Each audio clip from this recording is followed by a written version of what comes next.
రాజుగారి దగ్గర పనిచేస్తున్న ఓ పని మనిషి ఒకరోజు రాజభవనంలో పనికెళ్లేటప్పుడు తన 7 ఏళ్ల కొడుకును కూడా తనతో పాటు తీసుకెళ్తుంది.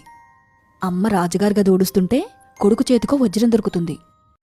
తల్లిగా చూపిస్తే ఇది వజ్రమని చెప్తే ఎక్కడెళ్ళి రాజుగారికి చెప్పేస్తాడేమోనని ఇదేదో గాజుముక్కలా ఉందిరా అంటూ కిటికీలో నుంచి బయటకు విసిరేస్తుంది. పనయ్యాక వెళ్ళి ఆ వజ్రాన్ని తీసుకుని అది అమ్మడానికి ఒక బంగారు నగల కొట్టుకెళ్లి చూపిస్తుంది.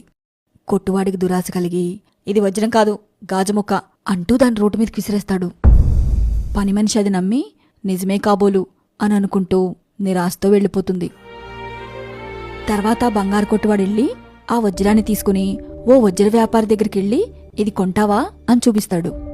వజ్ర వ్యాపారి అది చూసి ఇది బాగా ఖరీదైన వజ్రంలా ఉంది, దీన్ని ఎలాగైనా సొంతం చేసుకోవాలి అని ఇది వజ్రమని ఎవరు చెప్పారు, ఉట్టి గాజుముక్క అంటూ దాన్ని రోడ్డుపైకి విసిరేస్తాడు. ఆ వజ్రం కాస్త విరిగి ముక్కలవుతుంది.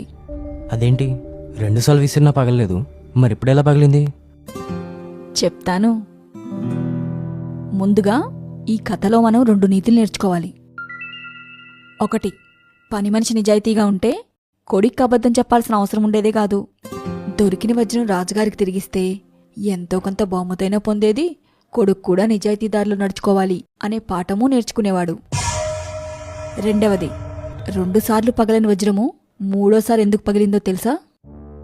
పని మనిషికి బంగారు కొట్టువాడు, బంగారు కొట్టువాడికి వజ్ర వ్యాపారి ఇది నిజమైన వజ్రం కాదు కేవలం గాజుముక్క అని చెప్తే దాని విలువ తెలియక నిజమేమోనని వదిలేశారు.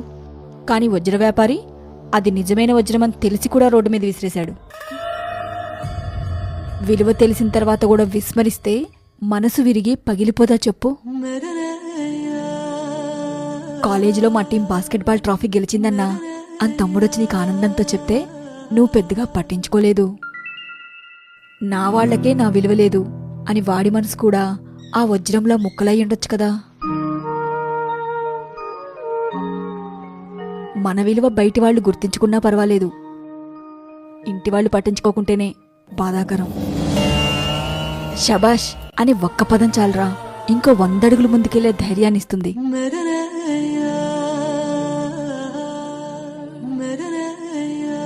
షమక్, మీ బాస్కెట్బాల్ టీం ట్రోఫీ కొట్టినందుకు కంగ్రాచులేషన్స్ రా. నువ్వు ఎప్పుడు ఇట్లానే గెలవాలరా. సరేనయ్యా.